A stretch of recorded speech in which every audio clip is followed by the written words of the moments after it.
Hello students. So students, we will continue with the same chapter, life processes, and we have almost finished digestive system. Very little portion is left that we will finish today, and I will give you the introduction of respiration. Okay. Now in the previous class we discussed that the how the food is digested in duodenum. So after duodenum the food moves to jejunum, which is the middle part of the intestine. Okay, and here the intestinal glands are present in the walls of the intestine, which contains intestinal juice. This intestinal juice has enzymes which help in the digestion of, or which help in the complete digestion of nutrients like starch, proteins and fats. So here the complete digestion of the food occurs. Then from here the food moves to the last part, that is ileum. Okay, and it is the longest part of the intestine, and the inner wall of the this intestine, this part ileum, has large number of finger like projections which are called as villi. Singular it is called as villus. Okay, it has large number of finger like projections. I will show you. Can you see this? Okay, this one, can you see this?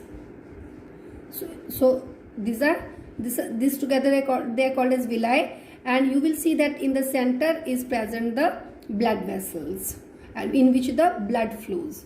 Okay, one more diagram I will show you.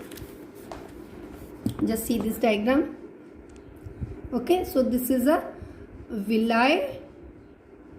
In the center runs the blood vessel in which the blood flows. Understood? Now the food is absorbed in the blood, okay, which flows in the villi, and then blood carries this food to the other parts of the body. The other parts of the body means to the cells. I hope it is clear to everyone. And the undigested food, the food which is not digested, that is taken to the, or that food, it goes to the large intestine, and from large intestine it is removed from the body. Okay, that food is called as undigested food. I hope this thing is clear to everyone. Okay, now students, that is what is given here also. Okay, amino acid, carbohydrate, please underline this line. Proteins are completely digested to amino acid, carbohydrates into glucose, and fats into fatty acids and glycerol. The digested food is taken up by the walls of the intestine. The inner lining of the small intestine has numerous finger-like projections called as villi, which increases the surface area for absorption. Okay, so the food is from the blood, blood carries the food to different parts of the body, and the food is used to give energy for the growth of the body and to repair the damaged, and for repair. Okay, understood? So this is all about digestive system. Now we will discuss something about respiration. What is respiration? All of you open page number 101. Can you see? What do you mean by respiration? Can any one of you answer this question? You can send the voice message also. Respiration. Respiration, students, most of the students are not clear with this thing as to what is respiration. They think that breathing is respiration. No, breathing is not respiration. Breathing is the process of intake of oxygen inside the body. Respiration, as I told you, all the living organism performs, they have some characteristics, they all perform these certain life processes like nutrition, respiration, excretion, reproduction and so on. Now the aim of all the life process is same, but the methods are different. So main aim of respiration is to give energy to the body. Okay, So now you know that what is the main source of energy. Sun is the main source of energy. Main source of energy is sun in the form of, it is present in the form of light. Now you have studied just in this chapter only, in the life processes only, in process of photosynthesis, that the chlorophyll traps the sun's energy and it is converted into chemical energy. Now the plants, they manufacture food using light energy, okay, by the process of photosynthesis. And in the food, this light energy is converted into chemical energy, or you can say light energy is stored in a form of chemical energy, because in the food there are chemical bonds are present between the food particles, okay. And here you can say the and light energy is stored in the form of a chemical energy, because energy can neither be lost nor be created, but it can be converted from one form to another. That is law of conservation of energy. I hope it is clear till here to everyone.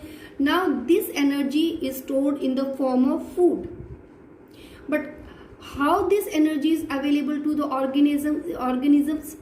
This energy which is stored in the food, that is available to the organisms by through food, okay, or you can say through nutrition, because what is nutrition? Nutrition is the method of obtaining food and utilizing it.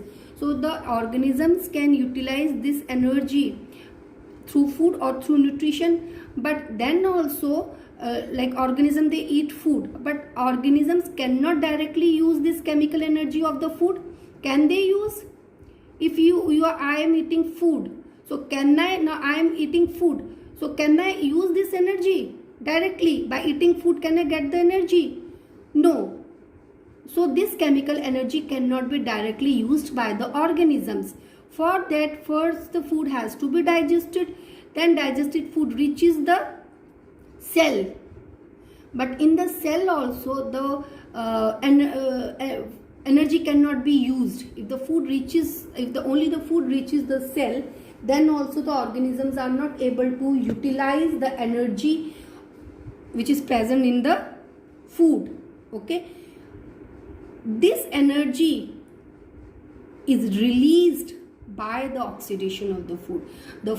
The digested food which reaches the cells, it has to undergo the process of oxidation. It combines with oxygen and then this energy is released. For example, if you burn a piece of paper, now what do you get? You get light and heat. Now paper burns in oxygen or no?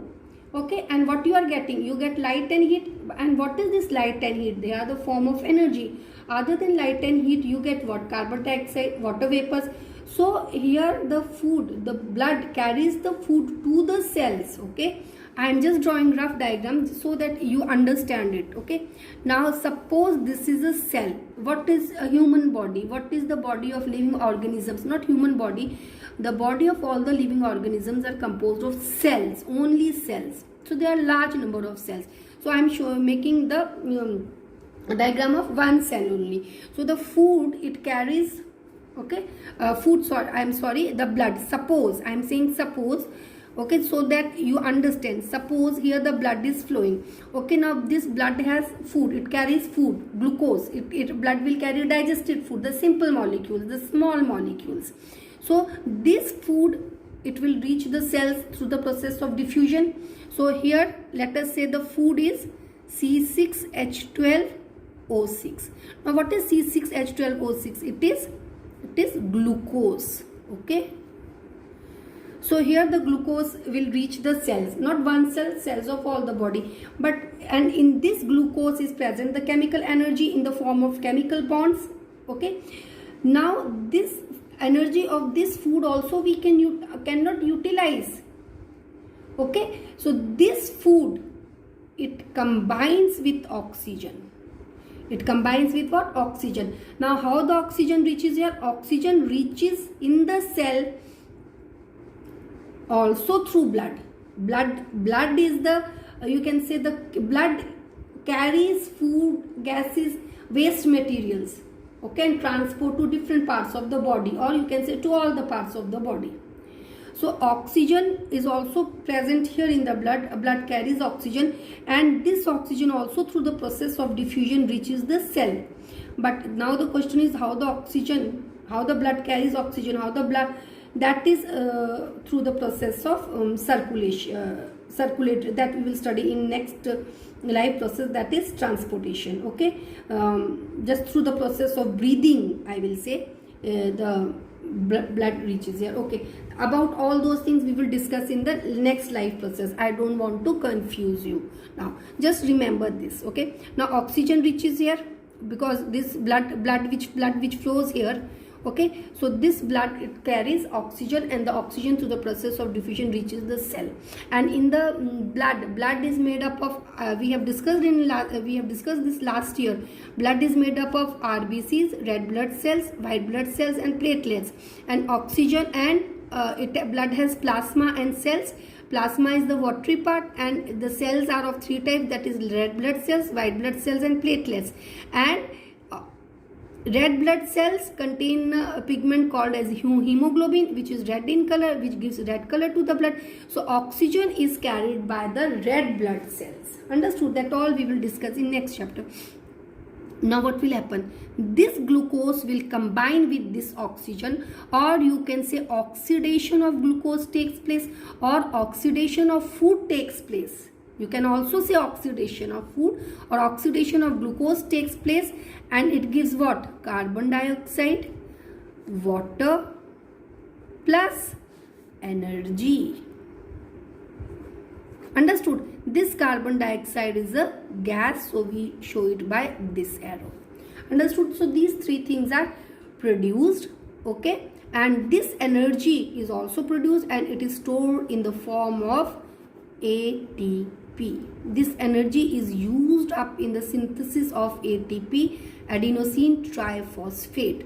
How, that we will discuss later on. Okay, because in the cytoplasm, okay, that I will explain you later on. Just remember, energy is released which is stored in ATP, which is stored in the bonds of ATP. Now what is the, and this is an exothermic reaction because energy is released. So this is called as respiration. Okay, oxidation of food, oxidation of glucose to release energy is called as respiration, and since it takes place in the cells, it is called as cellular respiration. What it is called? Cellular respiration.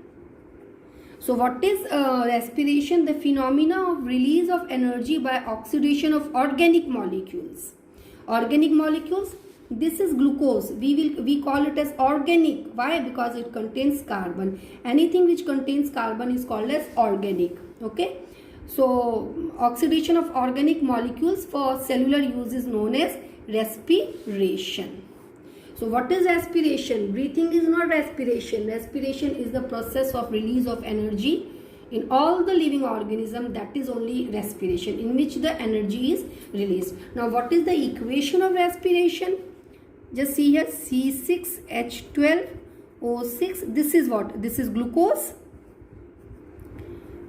and you have studied this before also, that carbohydrates are the function is to release energy. Okay, they are energy giving food, otherwise. So this so means you have to balance the equation. So it is 6H2O plus 6CO2 plus energy, which is stored in ATP, and this is the opposite is photosynthesis. Okay, now students, respiration is of two types, that is aerobic respiration and anaerobic respiration. Aerobic respiration and anaerobic respiration, about which we will discuss in next class. Okay, so please revise till here. Now we will discuss some of the question and answers. Please open page number 101. Now in page number 101, what are the differences between autotrophic nutrition and heterotrophic nutrition? That is very easy, students. I hope you can do this. This question number 1, this is homework question. Okay. Question number 3, what is the role of acid in our stomach? Very easy. So this is homework. And question number 5. How is small intestine designed to absorb digested food? So these 3 questions are for homework, and the answer is only one line answer or 2 line answer. So just write the answer to the point. Please don't explain it in detail. Okay. Now, where do plants get each of the raw materials required for photosynthesis? So you can see the answer. The 2 raw materials required by plants for photosynthesis are carbon dioxide and water. The plants get carbon dioxide gas from air. Plants get water from soil. So you can see the question. This is very short question. Okay. Role of acid that you can do. How question number 5 also you can do. What is the function of digestive enzymes? What is the function of digestive enzymes? Very easy. Can any one of you just send the answer to me? WhatsApp the answer to me. Very easy. What is the function of digestive enzymes? So digestive enzymes are the biological catalysts which break down the complex food molecules like carbohydrate, proteins and fats into small particles which can be absorbed from the alimentary canal into the blood stream. Okay. So students, today we will do till here. Rest we will do in next class. So in the next class we will discuss about types of respiration, that is aerobic and anaerobic respiration, and then we will discuss this activity also. Okay. So this activity is actually very easy. You do one thing, just read it at home, and then we will discuss it during the